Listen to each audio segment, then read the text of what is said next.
Now, let's go to Tracey West.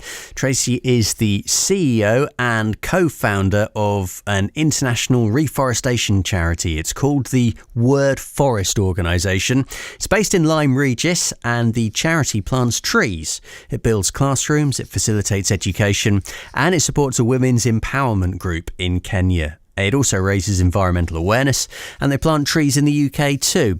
Now, they went to COP26 with a team of 13 to tackle the conversation about climate change in a new way. I spoke to Tracey about that.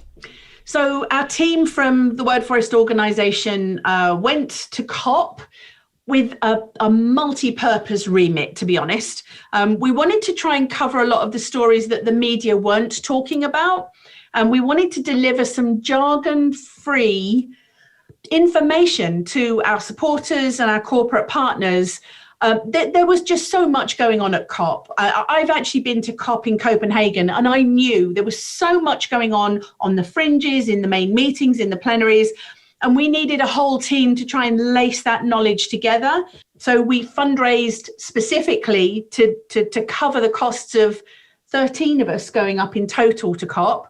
And we act from our corporate partners, and we got just above the money that we needed. So I was very happy that anyone buying a tree wasn't going to be supporting this visit, but that this visit was specifically ring-fenced funded, and it was going to really deliver some great news to the people that wanted to understand what was going on. You're an international reforestation charity, the Word Forest Organisation. There were some significant agreements at COP26 about deforestation, but they do come with some caveats as well. What did you make of those agreements? I think the agreements were, what can I say? They talked trees, they didn't talk details, and they certainly didn't include the critical elements, which are humanitarian support for the people that are planting those trees. Without that, if it's literally just a tree planting project, someone can go into a country and just say, right, let's get these saplings all in the ground. They'll get them in the ground, but unless they've built in the people to take care of them, they're going to die, in great numbers. You need to have ongoing support for the people to be able to walk to the river, get some water, get some stuff on those saplings, make sure the mulch is still good, make sure that they get a chance to really take a grip. So not at any point did I hear any discussion about support for those amazing people that take care of the trees. And that was deeply disappointing. Even if it was just mentioned in draft agreement that, yes, it would be tree planting and yes, supporting the communities that are taking care of them. I didn't hear that.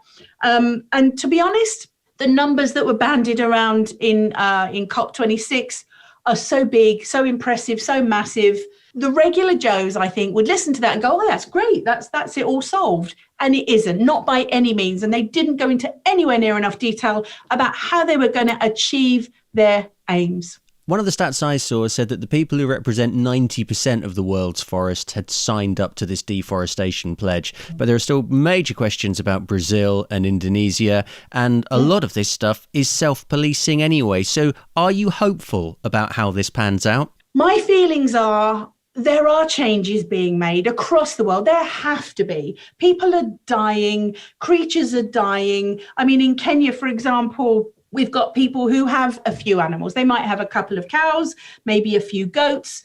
And because the land is so dry, because there's been no rain, the animals, the creatures are dying. They're starving to death. They've no ability to just keep going. And to actually have to sacrifice those animals that could give them milk and something to sustain themselves is just horrific.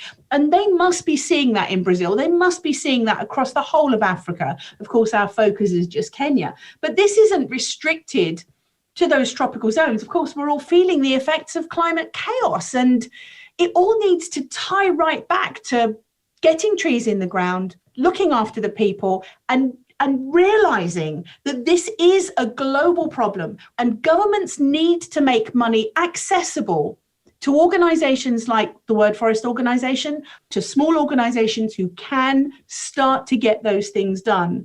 And it just seemed to me as though there were strands all over the place that just weren't stitched together well enough to make action happen today, not in 6 months, not in 2025, and certainly not in 2030, right now.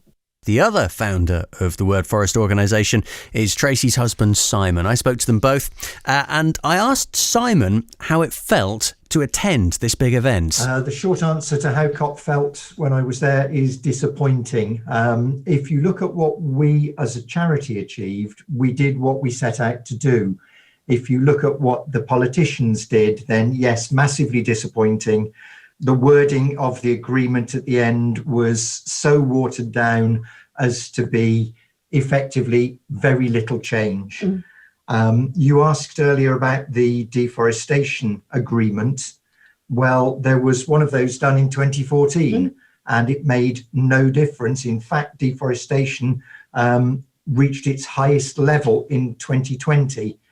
We haven't got the figures in for 2021, but there is no reason to assume that it has reduced in this year either. When you were in the belly of the beast, as someone else I interviewed described it, did you feel when you were at COP26, the eyes of the world were watching? Did you feel that there was power in the room? Did you feel like you were at the centre of something?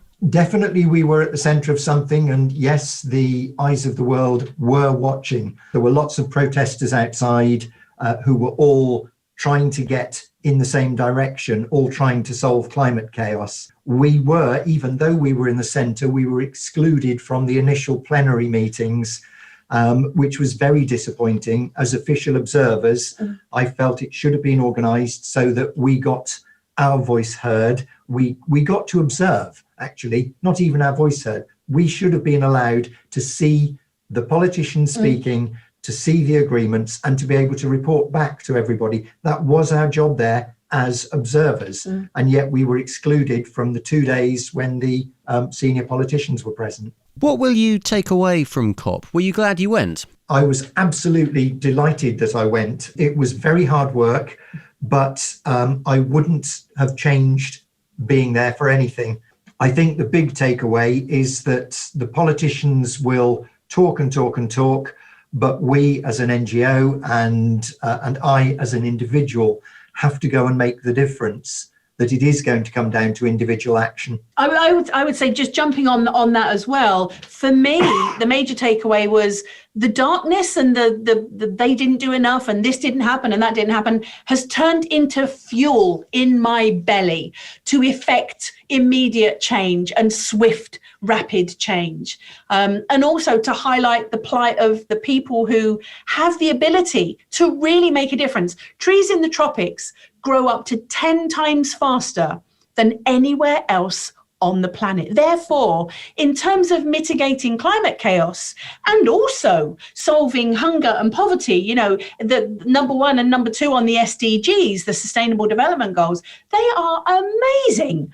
Therefore, to me, let's not invest billions trying to make some technological piece of wonderful wizardry kit that will suck it out of the sky. I can do that. It's called a tree. And I can pay people, we can pay people to get trees in the ground and support their families and help the entire planet.